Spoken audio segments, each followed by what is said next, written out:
In the deep, dark waters of the Indian Ocean, in the waning weeks of 1971, a Leviathan was cutting through the waves. It was the USS Enterprise, the largest and most lethal warship ever constructed by human hands. 75,000 tons of nuclear-powered steel, crowned with a flight deck stretching over 1,000 feet, carrying more than 70 combat aircraft and an escort of guided missile destroyers. This was not merely a ship. It was a floating piece of American sovereignty, a supreme instrument of geopolitical intimidation, capable of projecting apocalyptic power anywhere on the globe. And right now, Task Force 74, as this battle group was known, was steaming aggressively toward the Bay of Bengal. The target of this overwhelming display of force was not the Soviet Union. It was not a rogue communist state. The crosshairs of the American military machine were aimed squarely at a desperately poor, fiercely independent democracy of 550 million people. They were aiming at India. For the President of the United States, Richard Nixon, and his National Security Advisor, Henry Kissinger, sending a nuclear-armed fleet halfway across the world was meant to be the ultimate trump card. It was designed to terrify the Indian government, break their military momentum, and force them to back down from a war that was threatening to tear the map of South Asia apart. It was a gamble that risked sparking World War III, bringing the Soviet Union and China into a devastating global crossfire. But history is rarely dictated purely by those who hold the largest weapons. What Nixon and Kissinger did not fully grasp, or perhaps arrogantly chose to ignore, was the absolute, unyielding resolve of the woman sitting in the Prime Minister's office in New Delhi. Indira Gandhi had looked at the geopolitical chessboard, measured the terrifying weight of American wrath, and made a decision that would shock the world. She was not going to blink. To understand how the world arrived at this terrifying nuclear standoff, a moment when the Cold War almost burned terrifyingly hot, we have to look away from the oceans and turn our gaze to a political anomaly that had haunted South Asia for a quarter of a century. We have to go back to the bloody, chaotic birth of India and Pakistan in 1947. When the British Empire finally retreated from the subcontinent, they drew a line in the sand that defied all logic, geography, and human reality. They created a new nation, Pakistan, intended as a homeland for the Muslims of South Asia. But this new nation was physically severed in two. There was West Pakistan, bordering Afghanistan and Iran, dominated by the Punjabi and Pashtun ethnic groups, home to the military elite and the political capital. And then, separated by over 1,000 miles of hostile Indian territory, lay East Pakistan. East Pakistan was a lush, monsoon-soaked delta region at the mouth of the Ganges and Brahmaputra rivers. Its people were Bengali. They spoke a different language, wore different clothes, ate a different diet, and possessed a rich, ancient cultural heritage that was entirely distinct from their countrymen in the West. From the very moment of its creation, this geographic absurdity was entirely unworkable. The two halves of Pakistan were united by faith, but divided by absolutely everything else. And very quickly, the relationship between the two wings degenerated into a system of internal colonialism. The political masters in West Pakistan treated East Pakistan not as an equal partner in nationhood, but as a subjugated territory to be exploited. The raw jute grown by the peasant farmers of the East generated the vast majority of the country's foreign exchange, yet the wealth was funneled directly into building the modern capital of Islamabad and funding the massive military apparatus in the West. The Bengalis of East Pakistan, despite making up the demographic majority of the entire country, were systematically locked out of the military, the civil service, and the highest echelons of government. When the Bengalis demanded that their native language be recognized as an official language of the state, the authorities in the West responded with bullets, gunning down protesting students in the streets of Dhaka. For 2 decades, a slow-burning resentment simmered in the eastern delta, a quiet fury that was entirely invisible to the power brokers in Washington and Moscow, who viewed Pakistan merely as a convenient pawn on the grand chessboard of the Cold War. But a geopolitical pawn cannot ignore the forces of nature, and it was nature that would strike the match that ignited the powder keg. In November 1970, the sky over the Bay of Bengal turned black.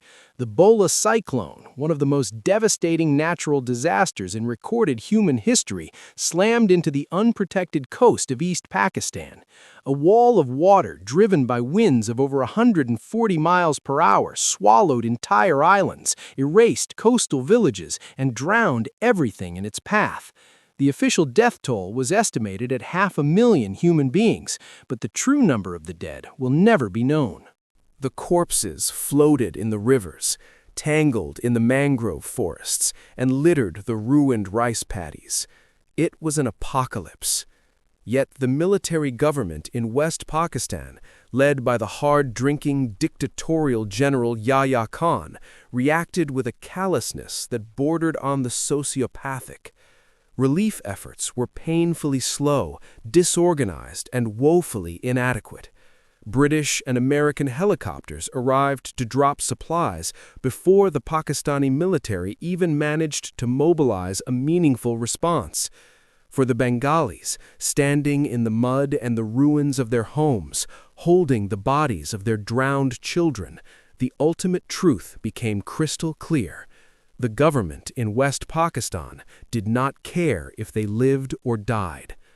The cyclone washed away the final, fragile threads that held the two halves of the country together.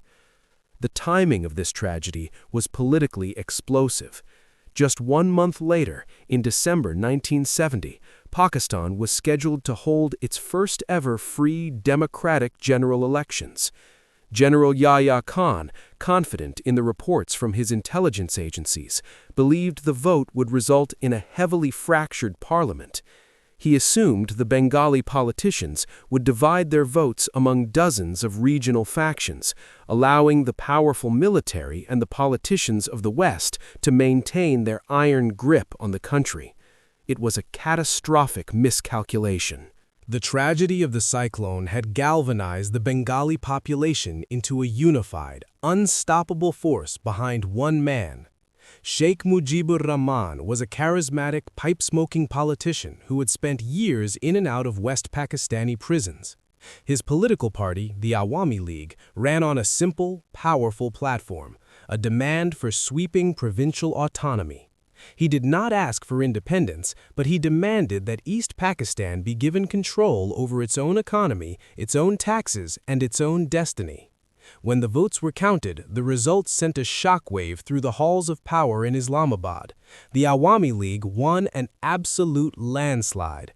They won 167 out of the 169 seats allocated to East Pakistan.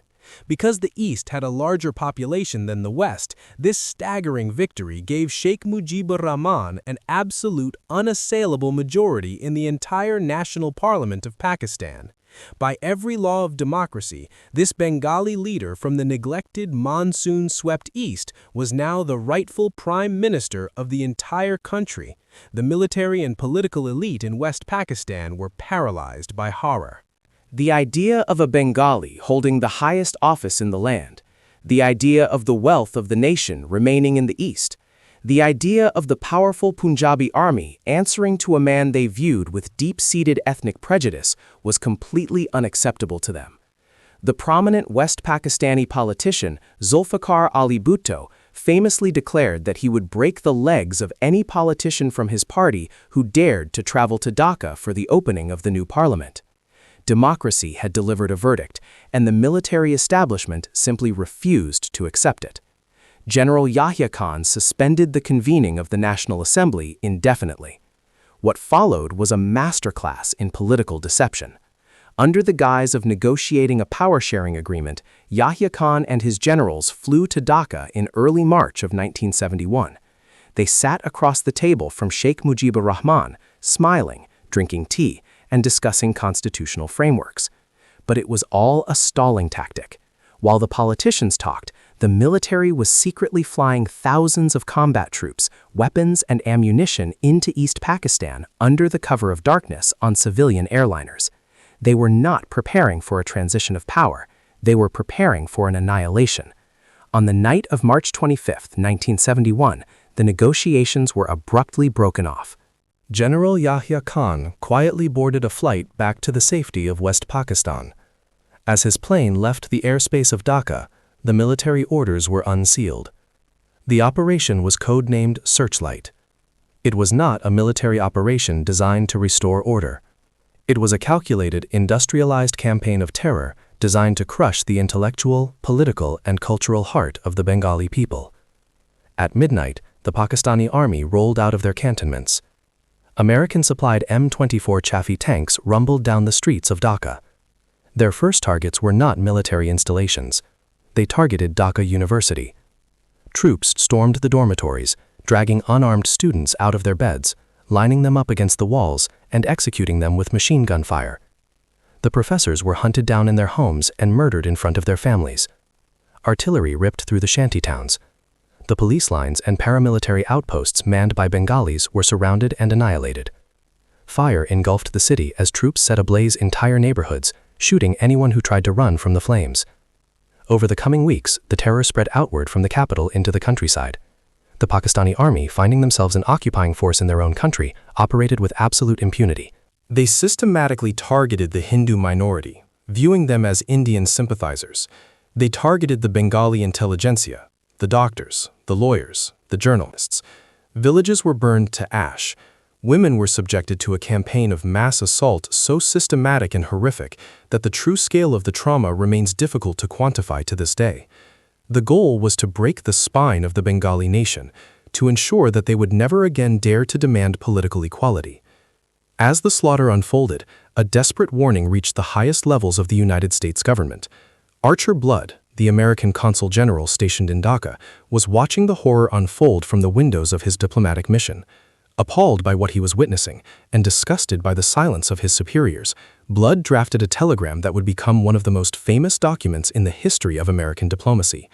Bypassing standard diplomatic language, Blood and his staff accused the United States government of moral bankruptcy. They explicitly used the word genocide to describe what the Pakistani army was doing with American weapons. They pleaded with Washington to intervene, to threaten Yahya Khan, to cut off military aid, to do anything to stop the bloodbath. This telegram landed directly on the desks of Richard Nixon and Henry Kissinger in the White House, and they read it. And they dismissed it. They recalled Archer Blood from his post, effectively destroying his diplomatic career simply because he had told them an inconvenient truth. The horrific reality was that the lives of millions of Bengalis meant absolutely nothing to the grand geopolitical calculations of the Nixon administration. Nixon and Kissinger were currently engaged in the most delicate, highly classified diplomatic maneuver of the 20th century. They were trying to open secret back-channel communications with Communist China, hoping to drive a wedge between Beijing and Moscow. And their vital, indispensable courier in this secret outreach was none other than the military dictator of Pakistan, General Yahya Khan. To Nixon, Pakistan was a crucial ally, a loyal anti-communist bastion in South Asia, and the literal bridge to Mao Zedong. He was not about to jeopardize his grand strategy for global realignment over the massacre of peasants in a place he considered utterly irrelevant. But as the American government looked the other way, the consequences of Operation Searchlight began to bleed violently across the borders of the subcontinent. The campaign of terror in East Pakistan triggered a human exodus of biblical proportions. The terrified people of the Delta, abandoning their burning homes and the bodies of their loved ones, began to walk. They walked through the swamps, across the rivers, navigating the dense jungle paths, moving inexorably toward the only place that offered a sliver of safety, the porous, sprawling border with India. At first, it was thousands. Then it was hundreds of thousands. By the summer of 1971, a staggering 10 million refugees had poured into the Indian states of West Bengal, Assam, and Tripura. It was the largest, fastest movement of human beings since the end of the Second World War. For India, This sudden, astronomical influx of desperate, starving, traumatized humanity was not just a humanitarian tragedy, it was an existential threat. The border states were completely overwhelmed. Vast, sprawling cities of tarpaulin and bamboo sprang up overnight, turning the landscape into a sea of misery. The monsoon rains arrived, turning the refugee camps into knee-deep swamps of human waste and mud. Cholera broke out, tearing through the malnourished population, killing thousands of children whose bodies were buried in shallow, unmarked mass graves. The financial burden was staggering. India was a developing nation, struggling to feed its own massive population. Now, virtually overnight, it was forced to provide food, water, medicine, and shelter for 10 million extra souls. The Indian economy began to buckle under the impossible strain. The social fabric of the border regions began to tear as local populations suddenly found themselves outnumbered by desperate refugees, leading to violent clashes over scarce resources. It was a demographic invasion engineered by a hostile foreign military. And watching this entire crisis unfold from her office in New Delhi was a woman who possessed a political ruthlessness that rivaled any Cold War strategist on the planet. Prime Minister Indira Gandhi was a complex, enigmatic figure, often dismissed by her male contemporaries in her early career as a mere figurehead, the dumb doll of Indian politics. She had systematically outmaneuvered, crushed, and expelled every political rival to seize absolute control of the Indian government. She was cold, she was calculating, and she was fiercely nationalist. When she looked at the maps, the intelligence reports, and the sheer staggering cost of maintaining the refugee camps, she reached a deeply pragmatic, chillingly logical conclusion. Absorbing 10 million refugees permanently would bankrupt India and fracture the nation. Therefore, the refugees had to go back to East Pakistan. But they would never go back as long as the Pakistani army occupied the territory. Ergo, the Pakistani army had to be destroyed. War was no longer a possibility. To Indira Gandhi, it was an absolute, unavoidable necessity. It was mathematically cheaper to fight a full-scale war than to feed 10 million refugees indefinitely. But Indira Gandhi was far too intelligent to strike immediately. She knew that India could not act unilaterally without preparing the diplomatic and military groundwork. She embarked on a grueling tour of the global capitals, traveling to London, Paris, Bonn, and finally Washington, D.C., pleading the case of the Bengali refugees. She presented the evidence of the massacres, she explained the unbearable economic burden on India, and she asked the leaders of the free world to pressure Yahya Khan to stop the killing and reach a political settlement with Sheikh Mujibur Rahman. It was a diplomatic performance designed to fail, and she knew it. She needed to demonstrate to the world that she had exhausted every single peaceful option before she ordered her tanks to roll. Her meeting with President Richard Nixon in the Oval Office was a disaster of historic proportions. The two leaders possessed a profound, visceral hatred for one another. Nixon, a man driven by deep insecurities and rigid Cold War orthodoxies, despised Gandhi's aristocratic demeanor and her refusal to act like a subservient client state. White House audio tapes, declassified decades later, revealed Nixon and Kissinger speaking about Gandhi in the most shocking, derogatory, and deeply misogynistic terms imaginable. Nixon patronized her, lecturing her on the need for restraint, while completely ignoring the reality of the genocide and the refugee crisis crushing her country. Indira Gandhi sat there, imperious and utterly unbothered by his posturing. She listened to his empty promises, nodded politely, and left the White House knowing exactly where the United States stood. The Americans were firmly in the pocket of Pakistan. There would be no diplomatic rescue. India was entirely on its own.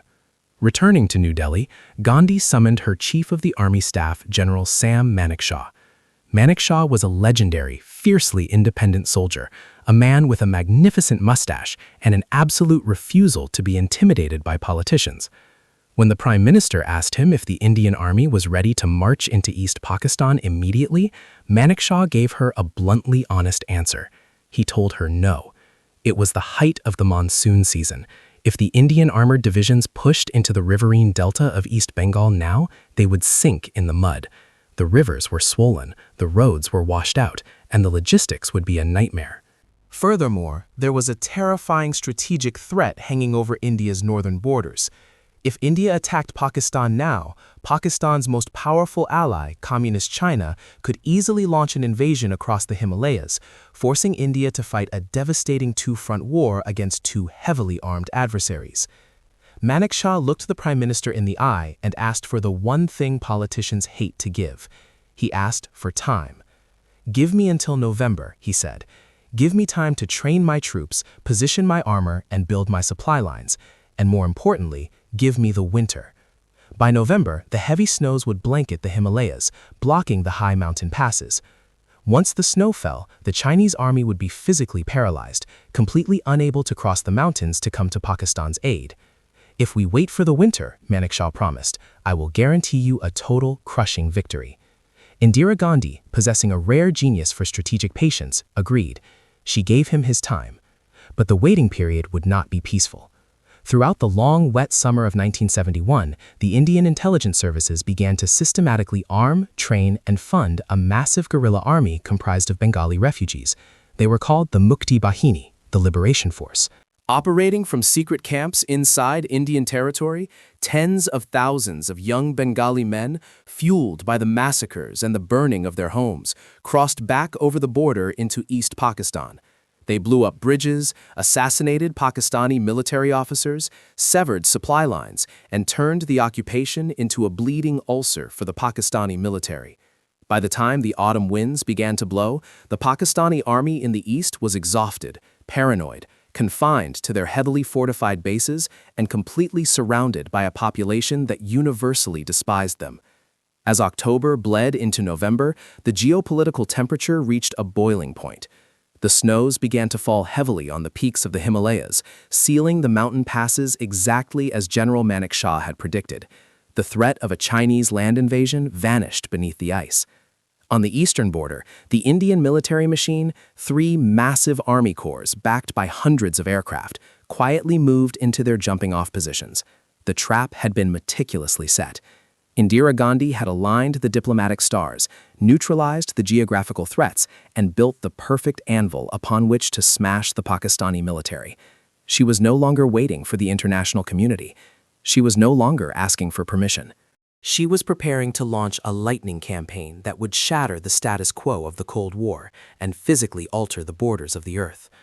But halfway across the globe, in the corridors of power in Washington, Richard Nixon was watching the intelligence reports with growing fury. He realized that his warnings had been completely ignored. He realized that this defiant woman in New Delhi was about to dismantle his most vital regional ally and humiliate American prestige on the global stage. Nixon was a man who did not tolerate defiance, and he was not about to let a regional power dictate the terms of global security without facing the ultimate consequences. As the first shots of the conventional war prepared to ring out across the border, the President of the United States reached for the red telephone. He was about to give an order that would plunge the world into a state of absolute, breathless terror. He was going to send the nuclear fleet, and the countdown to a superpower confrontation had officially begun. On the evening of December 3, 1971, the fragile, agonizing weight finally shattered.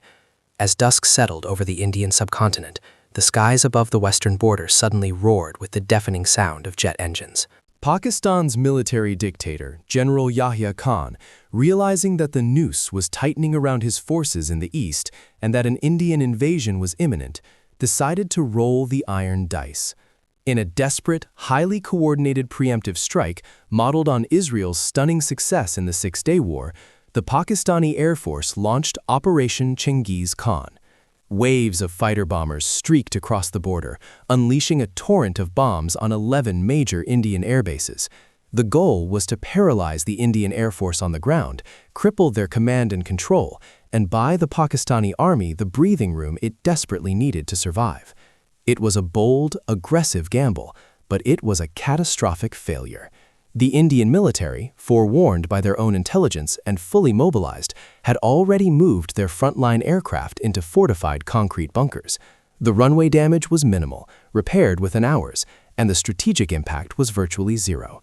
But the political impact was absolute. By launching an unprovoked attack on sovereign Indian territory, Yahya Khan had just handed Prime Minister Indira Gandhi the ultimate diplomatic prize. She no longer had to justify a preemptive invasion of East Pakistan to a skeptical international community. Pakistan had struck first. India was now officially defending itself. Within hours of the airstrikes, Indira Gandhi addressed the nation over All India Radio. Her voice was calm, resolute, and devoid of any panic.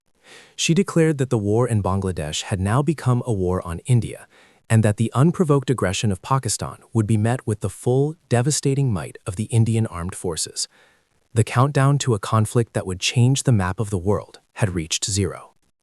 But while the physical war was erupting in the swamps and river deltas of the subcontinent, the true battle for the survival of this nascent nation was being fought in the shadowed, deeply paranoid corridors of power in Washington, D.C.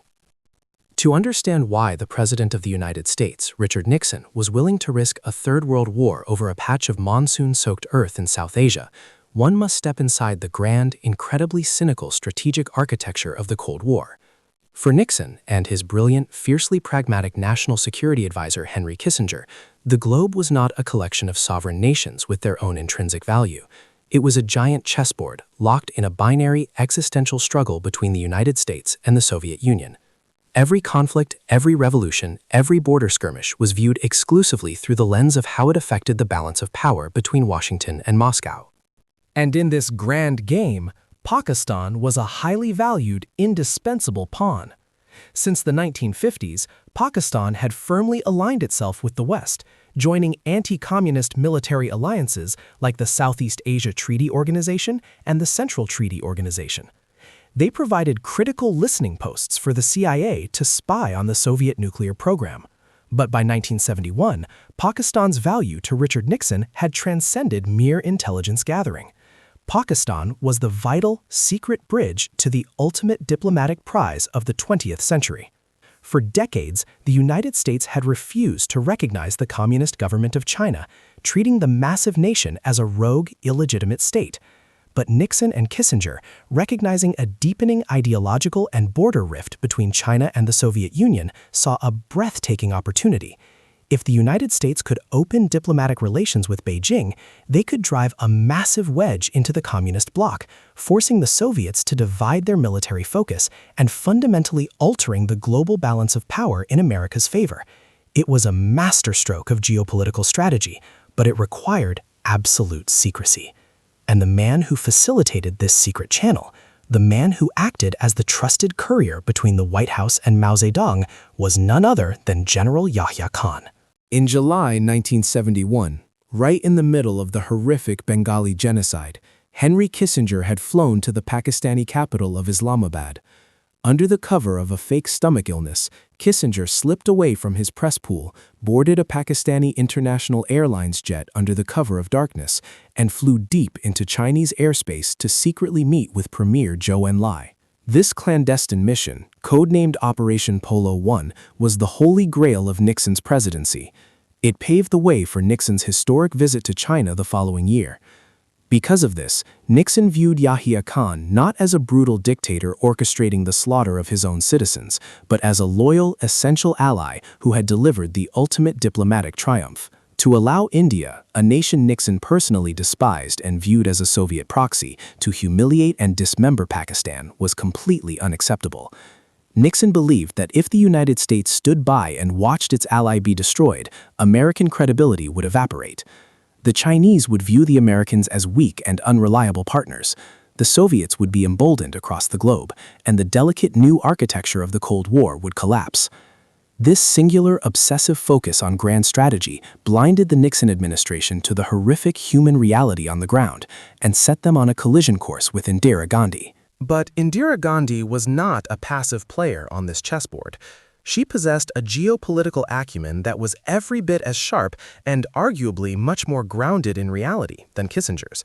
She knew perfectly well that Nixon was firmly in the pocket of Pakistan.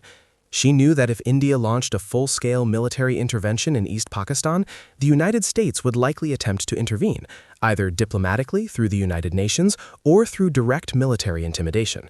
She also knew that Pakistan's other major ally, China, might use the opportunity to launch an attack across the Himalayas to relieve the pressure on Islamabad. Facing the terrifying prospect of a war against three hostile powers, Indira Gandhi executed a diplomatic masterstroke of her own. In August 1971, months before the war began, she shocked the world by signing the Indo-Soviet Treaty of Peace, Friendship, and Cooperation. This was a seismic event. India had spent decades proudly championing the non-aligned movement, refusing to formally join either the American or the Soviet camps. But faced with the existential threat of a US-China-Pakistan axis, Indira Gandhi ruthlessly discarded ideology for survival. The treaty was carefully worded, but its implications were unmistakably clear. It contained a vital mutual defense clause, stating that if either nation were attacked or threatened with attack, they would immediately enter into mutual consultations to remove the threat. Translated from diplomatic speak, it was an insurance policy. Gandhi had effectively drawn a Soviet nuclear umbrella over the Indian subcontinent. She was sending a direct, chilling message to Washington and Beijing. If you intervene militarily against India, you will find yourself face-to-face with the Red Army and the nuclear arsenal of the Soviet Union. She had brilliantly neutralized the external threats, isolating Pakistan and setting the stage for a purely regional war that she knew she could win. When the Pakistani airstrikes finally triggered the open conflict on December 3rd, the Indian military machine was unleashed with a ferocity and a speed that stunned the world. General Sam Manekshaw had spent months meticulously preparing for this exact moment. He did not order a slow, grinding conventional advance. He ordered a blitzkrieg. 3 massive Indian Army corps, supported by overwhelming air superiority, punched through the East Pakistani borders from 3 different directions. The strategy was highly innovative. Instead of engaging in protracted sieges of heavily fortified Pakistani garrison towns, the Indian armored columns simply bypassed them. They utilized the vast network of rivers and swamps, employing helicopters and paratroopers to leapfrog over defensive lines, driving relentlessly toward the ultimate prize, the capital city of Dhaka. Crucially, the Indian Army was not fighting alone. They were guided, supported, and amplified by the Mukti Bahini, the fiercely dedicated Bengali guerrilla force that Indian intelligence had spent the summer training and arming. The Mukti Bahini knew every hidden path through the swamps, every shallow river crossing, every vulnerability in the Pakistani defenses. They acted as the ultimate force multipliers, sabotaging supply lines, ambushing convoys, and providing real-time, pinpoint intelligence to the advancing Indian artillery. The Pakistani army in the east, commanded by Lieutenant General A.A.K. Niazi, found themselves trapped in a living nightmare. They were cut off from their headquarters in West Pakistan by 3,000 miles of hostile ocean. They had no air cover, as the Indian Air Force had achieved total supremacy within the first 48 hours, blasting the Pakistani jets out of the sky and cratering their runways. They were surrounded by a hostile population that despised them, hunted by guerrillas, and being systematically pounded into the mud by an advancing, heavily mechanized army. Their morale collapsed entirely. As the sheer speed of the Indian advance became apparent, absolute panic gripped the Oval Office. The declassified White House audio tapes from those frantic days in early December reveal a breathtaking level of desperation, rage, and paranoia consuming Richard Nixon and Henry Kissinger. They could not believe that the Indian military was moving so fast. Their grand strategic design was unraveling in real time. Kissinger, fueled by a deeply pessimistic worldview, convinced Nixon that Indira Gandhi's ambitions did not stop at liberating East Pakistan. He formulated a terrifying theory that India, acting on direct orders from the Kremlin, intended to completely annihilate the Pakistani military in the east and then instantly swing its massive armored forces to the west to dismember West Pakistan entirely. To Kissinger, this was not just a regional war, it was a Soviet proxy war designed to obliterate an American ally and establish total Soviet hegemony over the Indian Ocean and the approaches to the oil-rich Middle East. Operating under this apocalyptic assumption, the Nixon administration launched a furious, desperate diplomatic offensive to stop India. They rushed to the United Nations Security Council, introducing emergency resolutions demanding an immediate ceasefire and the withdrawal of all armed forces. But Indira Gandhi's insurance policy paid off brilliantly. The Soviet ambassador to the UN, acting on the obligations of the Mutual Friendship Treaty, raised his hand and vetoed the American resolutions. He vetoed them again and again, deliberately stalling the diplomatic process to buy the Indian Army the precious time it needed to reach Dhaka. Frustrated at the UN, Kissinger turned to the secret back channel he had risked so much to establish. He sent urgent, highly classified messages to the Chinese leadership, practically begging Beijing to mobilize their troops along the Himalayan border. Kissinger hoped that a massive show of Chinese military force would panic the Indian government, forcing them to pull troops away from the assault on Dhaka to defend their northern flank. But the Chinese leadership, recovering from the chaotic turmoil of the Cultural Revolution and deeply wary of the Soviet Union, were incredibly cautious. They looked at the heavy winter snows blocking the mountain passes. They looked at the massive concentration of Soviet troops massing on their own northern border in Siberia, an implicit warning from Moscow to stay out of the conflict. And they looked at the rapid, irreversible collapse of the Pakistani army.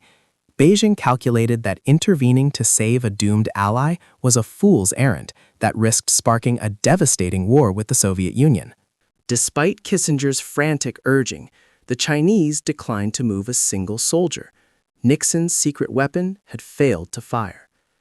By December 8th, the situation for the Pakistani forces in Dhaka was terminal. Indian artillery was within range of the city.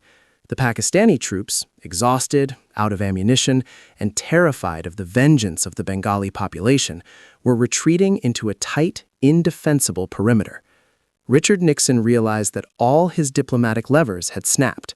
The United Nations was paralyzed, China was paralyzed, the Soviet Union was actively blocking him, and Indira Gandhi was ignoring his warnings, pressing her foot firmly on the accelerator of the war machine.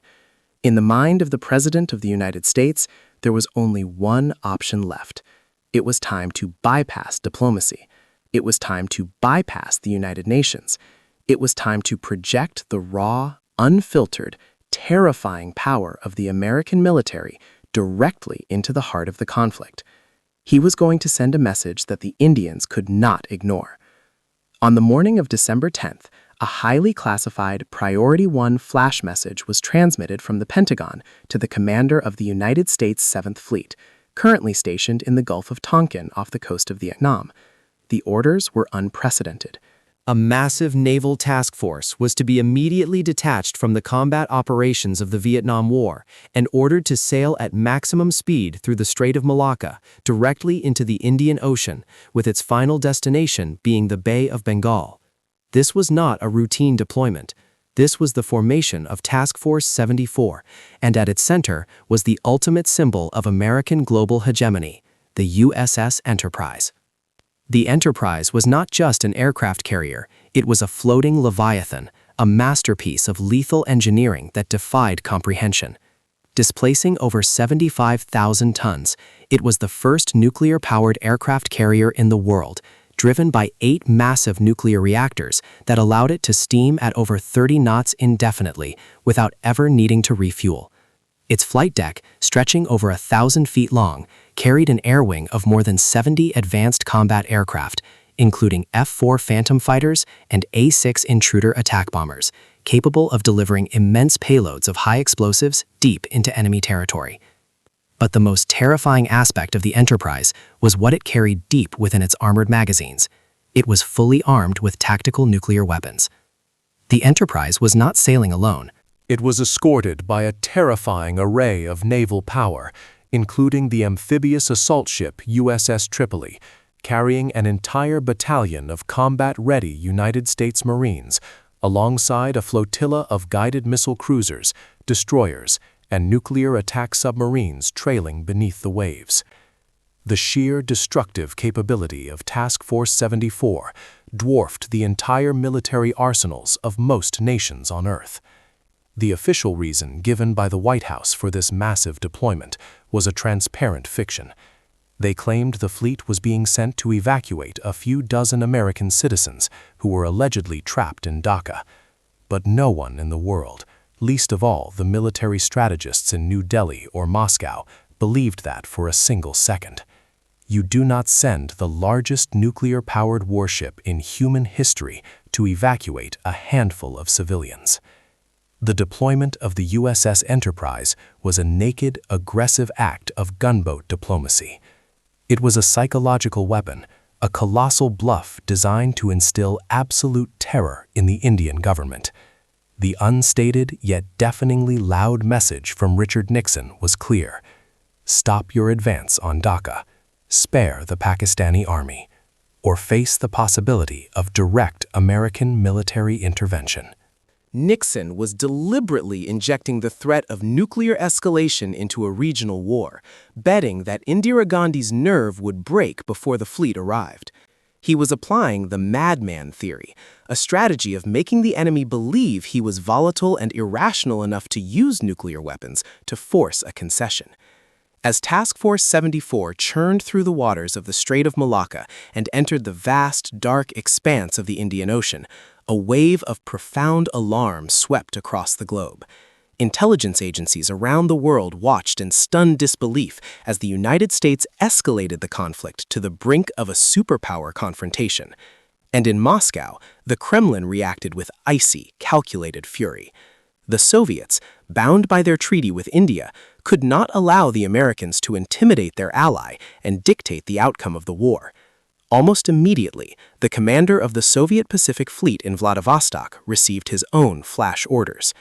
Deep beneath the waves, Soviet nuclear submarines armed with anti-ship cruise missiles altered their courses, silently tracking the American armada.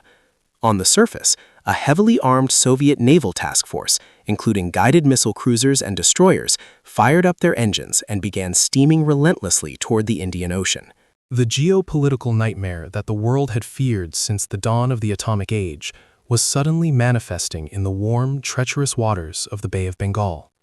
Two heavily armed, nuclear-capable fleets, representing the two greatest superpowers in human history, were converging on the exact same coordinate. In New Delhi, the atmosphere inside the Prime Minister's office was electric with tension. Indian naval intelligence, intercepting communications and tracking the movements of the Seventh Fleet, rushed the terrifying news to Indira Gandhi. The reports confirmed that the USS Enterprise, capable of launching devastating airstrikes against Indian cities and military installations within a matter of days, was approaching the theater of war.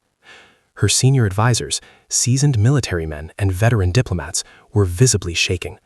The specter of American military intervention was the one variable that could entirely destroy their meticulously planned campaign.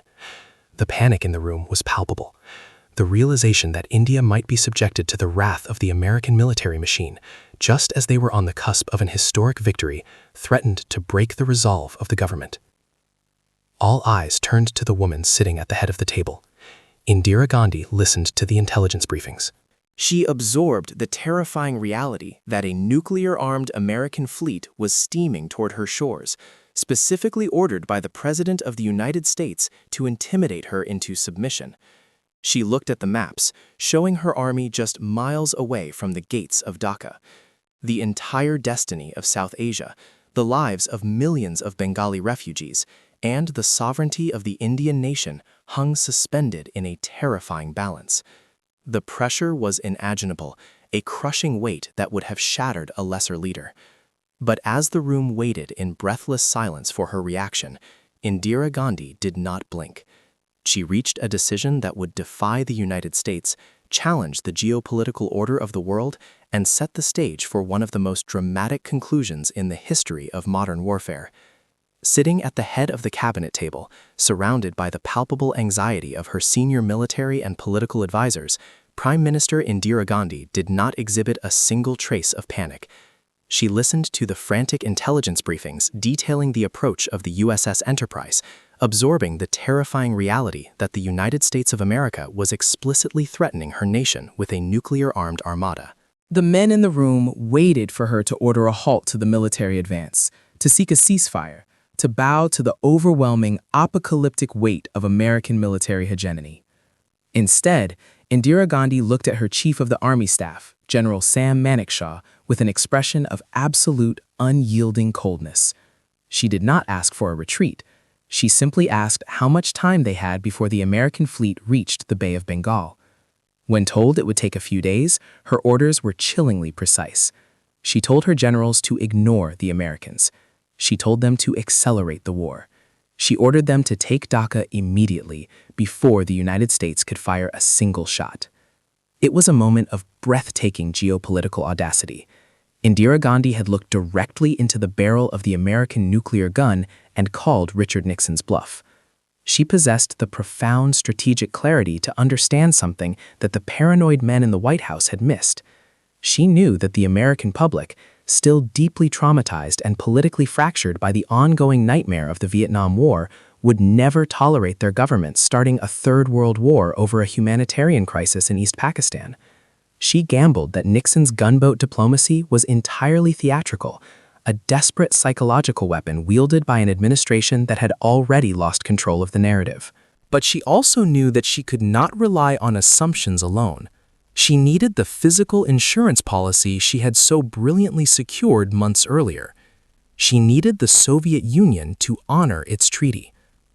As the USS Enterprise and Task Force 74 pierced the waters of the Indian Ocean, preparing to project absolute terror onto the Indian coastline, they suddenly realized they were not alone. The ocean around them had become a crowded, incredibly dangerous chessboard. The Soviet Navy, acting on urgent orders from Moscow, had deployed its 10th Operative Battle Group from Vladivostok to intercept the Americans. The Soviet commander, Admiral Vladimir Krugliakov, had been given direct, unequivocal instructions to prevent the American fleet from intervening in the Indian military operation, no matter the cost. As the American warships steamed toward the Bay of Bengal, Soviet nuclear submarines quietly slipped into attack positions beneath the waves. In a terrifying, silent display of lethal intent, Soviet commanders ordered their submarines to briefly surface, deliberately exposing themselves to American radar and sonar before plunging back into the dark depths. It was a stark, chilling message to the commander of the American fleet. The Soviet submarines were armed with anti-ship cruise missiles, specifically designed to bypass the defensive screens of American carrier groups and obliterate their capital ships. Furthermore, heavily armed Soviet destroyers and cruisers began to actively shadow the American armada, matching their course and speed, locking their targeting radars onto the American vessels. The hunters had suddenly become the hunted. The American admiral, fully aware that any aggressive move against the Indian coast would instantly trigger a devastating retaliatory strike from the Soviet vessels shadowing his every move, found his fleet effectively neutralized. The grand, terrifying symbol of American global supremacy had been boxed in, paralyzed by the very Cold War logic it was trying to enforce. The threat of an American intervention had been decisively checkmated on the high seas. With the American fleet trapped in a tense, nerve-shredding standoff in the Indian Ocean, the clock was ticking furiously for the Indian military on the ground. General Manekshaw knew that he had to force the complete collapse of the Pakistani army before any diplomatic or military miracles could save them. He unleashed the full, unrestrained fury of the Indian armed forces. In a masterclass of psychological and asymmetric warfare, the Indian military began to drop thousands of leaflets over the besieged city of Dhaka. The message printed on them was brutally clear. It was addressed directly to the commander of the Pakistani forces, Lieutenant General A.A.K. Niazi. The leaflets promised that if the Pakistani army surrendered, they would be treated with the dignity and respect accorded to prisoners of war under the Geneva Conventions. But if they continued to fight, they would be entirely annihilated. And more terrifyingly, Manekshaw reminded Niazi that if the Indian army did not take his surrender, he and his men would be left to the mercy of the Mukti Bahini and the millions of traumatized, vengeful Bengalis who surrounded them. The psychological pressure on the Pakistani leadership was unbearable. They were trapped in a tightening noose, abandoned by their allies, cut off from their homeland, and facing an enemy that held absolute superiority in the air, on the land, and at sea. The final shattering blow to their resolve came on December 14th. Acting on pinpoint intelligence provided by Bengali resistance fighters, the Indian Air Force launched a daring ultra-precision strike on the heavily fortified governor's house in Dhaka. At the exact moment, the highest-ranking Pakistani political and military officials had gathered in the main boardroom to discuss their desperate situation, Indian MiG-21s screamed out of the sky, slamming their rockets directly into the roof of the building. The boardroom was blown apart. The governor of East Pakistan, physically trembling and covered in the dust of his shattered sanctuary, immediately resigned his post, writing his resignation letter on a scrap of paper with a trembling hand before fleeing to the neutral safety of the Red Cross compound. The bombing of the governor's house broke the back of the Pakistani military command. General Niazi, a man who had previously boasted to the international press that the Indian army would only take Dhaka over his dead body, finally realized the absolute futility of his situation. The promised American rescue fleet was nowhere to be seen. The Chinese army was not marching through the snow. His own troops were exhausted, mutinous, and terrified. On the morning of December 16, 1971, a heavy, suffocating silence fell over the smoldering, war-torn streets of Dhaka. The guns finally stopped firing. General Niazi sent a message to the Indian High Command requesting a ceasefire, but General Manekshaw, dictating terms from New Delhi, refused a mere ceasefire. He demanded an unconditional, total surrender. Niazi, completely broken and devoid of options, agreed. What unfolded that afternoon at the Ramna racecourse in the center of Dhaka was one of the most poignant, dramatic, and historically significant moments of the 20th century. A plain wooden table was set up on the open grass, surrounded by a sea of tens of thousands of screaming, weeping, joyous Bengalis. They had gathered to witness the death of their oppressors and the birth of their nation. Indian Lieutenant General Jagjit Singh Arora, immaculate in his uniform, arrived by helicopter to accept the capitulation. He sat at the table next to a visibly shattered General Niazi. Without a single word being spoken, Niazi took his service revolver, unloaded the bullets, and handed the weapon to Arora. He then signed the formal instrument of surrender. In that single stroke of a pen, the geography of the world was permanently altered. The nation of East Pakistan ceased to exist. In its place, born from the blood of millions of martyrs and the relentless speed of the Indian military machine, the sovereign, independent nation of Bangladesh was born. The scale of the victory was staggering. Over 93,000 Pakistani soldiers, sailors, airmen, and paramilitary forces laid down their arms and were taken into Indian custody. It was the largest mass surrender of a professional military force since the end of the Second World War. The vaunted Pakistani military apparatus in the East have been completely, utterly dismantled in exactly 13 days. And where was the USS Enterprise while the map of South Asia was being redrawn? The mighty Task Force 74, delayed by the Soviet naval blockade and the sheer speed of the Indian blitzkrieg, finally limped into the Bay of Bengal on December 15th, just hours before the surrender was signed. They arrived completely powerless, a massive, nuclear-armed ghost fleet watching a war that had already ended. The intimidation tactic had failed spectacularly. The gunboat diplomacy had been rendered entirely impotent by a third-world democracy that simply refused to be bullied. The American fleet lingered in the bay for a few embarrassing days, a colossal monument to strategic miscalculation, before quietly turning around and sailing back toward the Pacific, having achieved absolutely nothing. The humiliation in the White House was absolute. Richard Nixon and Henry Kissinger had risked a global thermonuclear confrontation, alienated the largest democracy on Earth, and forever stained the moral standing of the United States by turning a blind eye to a genocide, all to protect an ally that had just been sliced in half. Their grand paranoid theory that India intended to pivot and destroy West Pakistan was proven instantly, humiliatingly false. The moment the surrender was signed in Dhaka, Indira Gandhi unilaterally declared a ceasefire on the Western Front as well. She had achieved her sole pragmatic objective. She had removed the threat from her eastern border, secured the safe return of the 10 million refugees, and established India as the undisputed, unassailable regional hegemon of South Asia. She had no interest in conquering West Pakistan. She simply wanted to win the war, and she had done so with a ruthless, magnificent efficiency. The Indo-Pakistani War of 1971 stands as a monumental pivot point in modern history. It is a story of horrific human tragedy, of the resilience of a persecuted people, and of the birth of a nation against impossible odds. But above all, it is the story of a geopolitical earthquake. It shattered the illusion that the superpowers could dictate the destinies of developing nations with absolute impunity. When the American president deployed his nuclear leviathan to crush the will of a developing nation, he expected them to cower in fear. Instead, he met Indira Gandhi.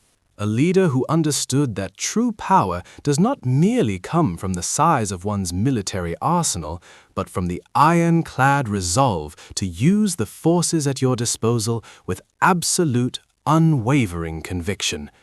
She stared down the mightiest empire in human history, broke the back of a hostile military dictatorship, and carved a new nation out of the mud and the monsoon rain, changing the shape of the world forever.